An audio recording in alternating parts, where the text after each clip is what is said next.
ഇതാണ് കേട്ടോ ലില്ലിപ്പൂ. ഇത് പള്ളിയിൽ നിന്നൊക്കെ നേർച്ച കിട്ടാറുണ്ട്.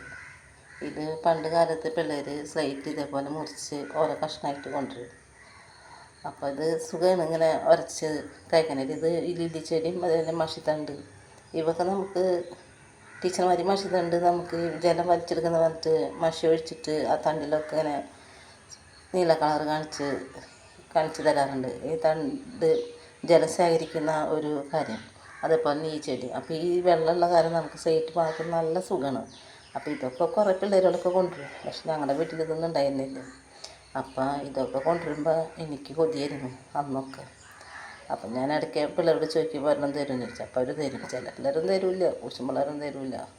എന്നാൽ ചില പിള്ളേരൊക്കെ തരും. അപ്പോൾ അത് വായിക്കുമ്പോൾ ഭയങ്കര സന്തോഷമായിരുന്നു. അപ്പം ഞാൻ ഇതില്ലെങ്കിൽ വേറൊരു ചെടി ഉണ്ടായിരുന്നു, ഒരു തണ്ട് ചെറിയ തണ്ടുള്ളത്. അത് ചില അമ്മമാരൊക്കെ ചെവിടിലൊക്കെ തിരികണ കാണാം. അത് ഞാൻ ചെറുതാക്കി മുറിച്ച് കെട്ടാക്കിയിട്ട് സ്ലൈറ്റ് മാച്ചിരുന്നു. അന്നൊരു കാലമൊക്കെ അതായിരുന്നു. അന്നൊക്കെ സ്ലൈറ്റ് പൊട്ടിയിട്ട് ചെറിയ കഷ്ണങ്ങൾ കൊണ്ടൊക്കെയാണ് പോവുക. എന്ന് വെച്ചാൽ വീട്ടിലൊരുപാട് ബുദ്ധിമുട്ടായിരുന്നു. 7 പിള്ളേരും അച്ഛൻ്റെ ഒരു വരായും എല്ലാം അന്നത്തെ അമ്മമാർക്ക് അന്നത്തെ ജീവിച്ചിരുന്ന അമ്മമാർക്ക് ഒരുപാട് കഷ്ടതയിലാണ് പഠിച്ചിരുന്നത്. അതേപോലെ തന്നെ പിള്ളേർ സ്ലേറ്റ് മായ്ക്കുമ്പോൾ ചിലർ തുപ്പൻ വരെ തയ്ച്ച് സ്ലേറ്റ് മാച്ചവരുണ്ട്. എന്ന് വെച്ചാൽ അങ്ങനെ കാലങ്ങളൊക്കെ ആയിരുന്നു. ചിലരൊക്കെ യൂണിഫോം ഉണ്ടായില്ല, കീറിയതും മുറിഞ്ഞതും ട്രൗസർ കീറിയതും എന്താ പറയുക, അങ്ങനെയൊക്കെ ഒരു കാലങ്ങളൊക്കെ ഉണ്ടായിരുന്നു. ഇന്നത്തെ പിള്ളേരൊക്കെ അങ്ങനെ പോവുമോ? ഇന്നത്തെ പിള്ളേർക്ക് ഇതൊന്നും കാര്യമില്ല. പിന്നെ സ്ലേറ്റിൽ എഴുതി പഠിക്കുന്ന ഒരു കാര്യം അത് പണ്ടത്തെ അമ്മമാർക്ക് ഒരു ഭാഗ്യം തന്നെയാണ്. തറ പറന്ന് എഴുതുന്നത്, ഒരു ക്ലാസ്സിൽ നിന്ന് പുറത്തേക്കുള്ള ശബ്ദം, അതൊക്കെ നല്ല അന്തരീക്ഷമായിരുന്നു. എല്ലാ പിള്ളേരും കൂടി ഉറക്കനെ തറ പറ എഴുതുന്നതും പെരുക്കപ്പെട്ടി എഴുതുന്നതൊക്കെ പുറത്തേക്ക് കേൾക്കാം. ഇന്നൊക്കെ ഏത് സ്കൂളിൽ നിന്ന് അങ്ങനെ എഴുതുന്നത് എന്നറിയില്ല. അതേപോലെ തന്നെ പണ്ട് കാലത്ത് ബോക്സ് ഇല്ലാതെ പെൻസിലില്ലാതെ വരയ്ക്കാനൊന്നും ഞാൻ മറ്റുള്ള പിള്ളേർ എഴുതിയതിന് ശേഷമാണ് ഞാൻ മേടിക്കുക. ചിലപ്പോൾ 2 പേരുള്ളവരൊക്കെ ചോദിച്ചാൽ ഒരെണ്ണം തരും. അങ്ങനത്തെ കാലങ്ങളൊക്കെ ഉണ്ടായിരുന്നു. ഫാനിനെ വരയ്ക്കാൻ ഭയങ്കര ഇഷ്ടമായിരുന്നു. ഇന്ത്യ എല്ലാവർക്കും വരച്ചു കൊടുത്തേക്കും. അല്ലെങ്കിൽ ഇന്ത്യ വരയ്ക്കാൻ ഭയങ്കര ഇഷ്ടമായിരുന്നു കേട്ടോ. അങ്ങനെ പറയാനും ഇഷ്ടമാണ്. അപ്പോൾ ഇന്ത്യക്ക് കുറേ ആൾക്കാർക്കൊക്കെ ടീച്ചർമാർ പറയുമ്പോൾ ഇന്ത്യക്ക് വരച്ച് കൊടുക്കാറുണ്ട്. അതേപോലെ തന്നെ ഈ പുസ്തകം പണ്ടൊക്കെ എന്ന് വെച്ചാൽ ഒരു പെട്ടി. അന്നൊക്കെ ഞാൻ ആലോചിക്കുക കാശാർക്ക് മാത്രമായി ഈ പെട്ടിയുള്ളൂ. അന്നൊക്കെ കയ്യിൽ തൂക്കി പിടിച്ചിട്ട് ഒക്കത്തും വെച്ച് ആണുങ്ങളായിട്ട് ചിലപ്പോൾ എന്താ പറയുക തോളിൽ വെച്ചിട്ടൊക്കെ പുസ്തകം ഉണ്ടായ കാലങ്ങളൊക്കെ ഉണ്ട്. അതൊക്കെ അറിയിപ്പോൾ ചിരിവരും. എന്നുവെച്ചാൽ അന്ന് ബാഗില്ലേ, അന്ന് പെട്ടി കൊണ്ടിരുമ്പോൾ അവരാണ് പണക്കാരെന്നുള്ള തോന്നലാണ് ഉണ്ടായത്. അന്ന് പിന്നെ കാലത്തും ഉച്ചയ്ക്ക് അങ്ങോട്ടും ഇങ്ങോട്ടും ഭക്ഷണം കഴിക്കാനൊക്കെ വീട്ടിലേക്ക് വന്നിട്ടാണ് ഒരുപാട് ദൂരം നടക്കും പിള്ളേർ. അന്നൊക്കെ അങ്ങനെയായിരുന്നു. അപ്പോൾ ചോറ് പാത്രത്തിലാക്കി പിള്ളേർക്ക് ഒപ്പത്തിന് വെച്ച് കൊടുക്കണു. അന്നും അമ്മമാർ കാലത്ത് പണിക്ക് പോയി കഴിഞ്ഞാൽ നമുക്കൊന്നും അതിനുള്ള സൗകര്യമൊന്നും ഉണ്ടായിരുന്നില്ലല്ലോ. അപ്പം എന്താ പറയുക, അങ്ങോട്ടും ഇങ്ങോട്ടും പോകുമ്പോൾ ഓരോ പീരീഡിനനുസരിച്ച് പുസ്തകങ്ങൾ കൊണ്ടുപോകും. ചിലപ്പോൾ പുസ്തകമൊന്നും ഉണ്ടാവില്ല. ഒരു പുസ്തകത്തിൽ അപ്പുറത്ത് ഇപ്പുറത്തും ബയോളജി വെച്ചാൽ അപ്പുറത്ത് കെമിസ്ട്രി, നടുക്കിൽ ഫിസിക്സ് അങ്ങനെയൊക്കെ എഴുതിയ കാലങ്ങളൊക്കെ ഉണ്ടായിരുന്നു.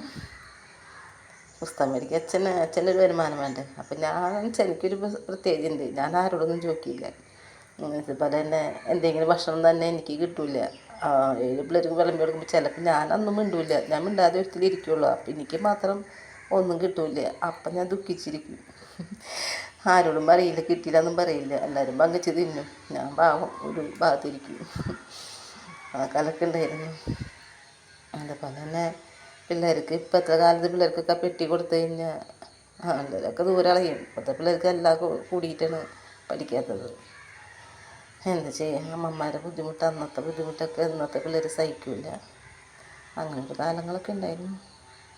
പെൻസിലും പേനയൊക്കെ കണക്കൊക്കെ എഴുതുമ്പോൾ ടീച്ചർമാർ കണക്ക് ക്ലാസ്സിൽ തരുമ്പോൾ എഴുതാനായിട്ട് പറയുമ്പോൾ എന്താ പറയുക, പേന ഉണ്ടാവില്ല, ചിലപ്പോൾ സ്കെയിൽ ഉണ്ടാവില്ല, കോമ്പസ് ഉണ്ടാവില്ല, മട്ടത്രികോണം വരയ്ക്കാനും അങ്ങനെയൊക്കെ വരുമ്പോൾ അവരെ വര കഴിഞ്ഞിട്ടാണ് വരയ്ക്കണമെങ്കിൽ. അപ്പോൾ ഓരോ കളത്തരങ്ങൾ പോലെ കുമ്പിട്ട് അങ്ങനെ ഇട്ട് ഇങ്ങനെ ഇട്ട് എഴുതണ പോലെ കാണിച്ച് ടീച്ചർമാരെ പോലെ കമ്പിളിപ്പിച്ചിട്ടുണ്ട്. എന്താ ചെയ്യുക, അവസ്ഥ എങ്ങനെയായി പോയില്ലേ. അങ്ങനത്തെ കാലങ്ങളൊക്കെ ഉണ്ടായിരുന്നു. ഇന്നിപ്പോൾ ഇത് ഈ ലിലിപ്പൂ കണ്ടപ്പോൾ ഇങ്ങനെ അതൊക്കെ ഇങ്ങനെ ഓർത്ത് പോയി. അതേപോലെ തന്നെ കറികളൊന്നും ഉണ്ടാവില്ല ചോറ് കൊണ്ടുപോകുമ്പോൾ. അപ്പുറത്തെ പിള്ളേർ കറി തരുമ്പോൾ ഒരുപാട് കറിയായിട്ട് ചോറിന് അങ്ങനെയൊക്കെയായിരുന്നു.